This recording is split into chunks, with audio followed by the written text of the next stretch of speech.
Hi everyone. Today we're going to talk about trajectories theory in criminology. Trajectories theory, as the illustration suggests, talks about people's different pathways in, through, and out of crime. Trajectory theory is interesting in that it combines aspects of life course theory and propensity perspectives, like population heterogeneity or latent trait theories. Remember that life course theory posits that social factors throughout one's life lead to different criminal careers, including non-offending for many people, where propensity perspectives, such as latent trait theory, suggests that some people have traits that are more likely to lead to criminal offending than others. For example, cognitive disability, impulsivity, mental illness, other cognitive, intellectual, and personality traits. Trajectory theory then says that a combination of personal traits such as mental illness, such as antisocial personalities, such as impulsivity, plus social influences such as peer learning, family control, involvement in pro-social groups and influences promote different types of criminal careers, which include different ages of onset, different ages of peak criminality or peak offending, and different ages of desistance, where desistance again is when people stop committing crime and begin to live a more conforming lifestyle. And that different combinations of personal traits and social influences can lead to different types of offending. So trajectory theory is interesting because it doesn't just focus on offending writ large, it also focuses on different types of offending and says that people who do different types of crime may have different pathways into, through, and out of crime. So one of the most well-known pathway theory or trajectory theories is Labor's typology of offending.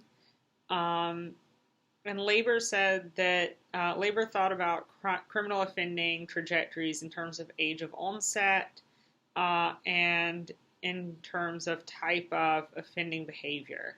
So for Labor, the earliest age of onset is the authority conflict pathway, which begins with stubborn and disobedient behavior before the age of 3, leads to defiance and disobedience in later childhood and early adolescence, and then eventually to full-on authority avoidance in later childhood and later adolescence, before eventually leading to desistance around the age of 18. His other two pathways are the covert pathway and the overt pathway, which you can see here pictured side by side.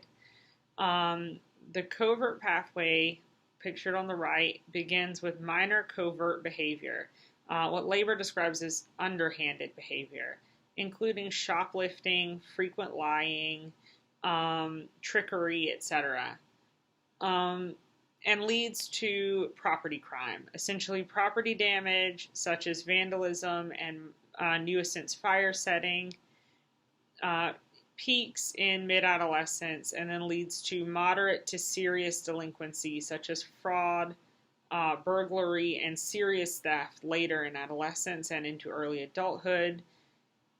The overt pathway starts out differently. Instead of underhanded behavior, it starts with aggression, outward disobedient or outward problem behavior, including bullying, annoying, or teasing others.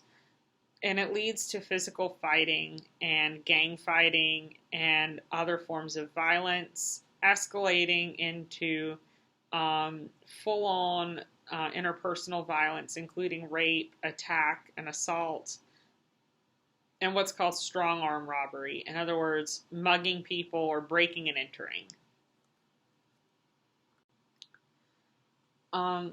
Trajectory theory also accounts for chronicity of offenders, and Alex Picaro and his associates examined data from the Cambridge study in delinquent development which is a longitudinal survey of 411 South London males, mostly born in 1953. And Picaro and colleagues found that the group of chronic offenders could be further subdivided into 5 classes based on their offending histories. He found that 62% of the males were non-offenders. They never committed crime, and therefore were a typology unto themselves, but were not chronic offenders. Among other chronic offenders, you had low-rate adolescent peak offenders. Low rate here meaning they offended infrequently, but chronically over time, and that their delinquency peaked when they were in their early adolescence to mid-adolescence. Very low rate chronic offenders are those with later age of onset, who offend at very low rates and may even begin offending in their late 20s to early 30s and may commit only 1 crime or 2 crimes, although it may tend to be very serious. He attributes this, Picaro and colleagues attribute this to often the onset of mental illness like schizophrenia. High rate adolescence peak offenders, those who peak in adolescence, but ultimately offend very often. So high frequency chronic offenders who peak in adolescence. And finally, high rate chronic offenders. So those who begin later in life, but who don't peak out in adolescence because they began later in life, but who offend at very frequent rates. So those are 5 typologies of chronic offenders. We also talked about 3 trajectories that Labor says that that's L-O-E-B-E-R, pronounced labor, says that people follow into crime and through crime and out of crime. So the thing to remember about trajectory theory is that it combines propensity perspectives like latent trait theory, along with life course theory, looking at ways that personal traits like mental illness or antisocial personality, as well as social forces like social learning, parental control, delinquency, and connection to normative peer groups, might lead to different pathways of offending.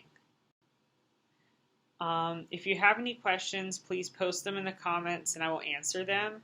If you're my student in my class, please post at least 1 comment to count as your attendance for today.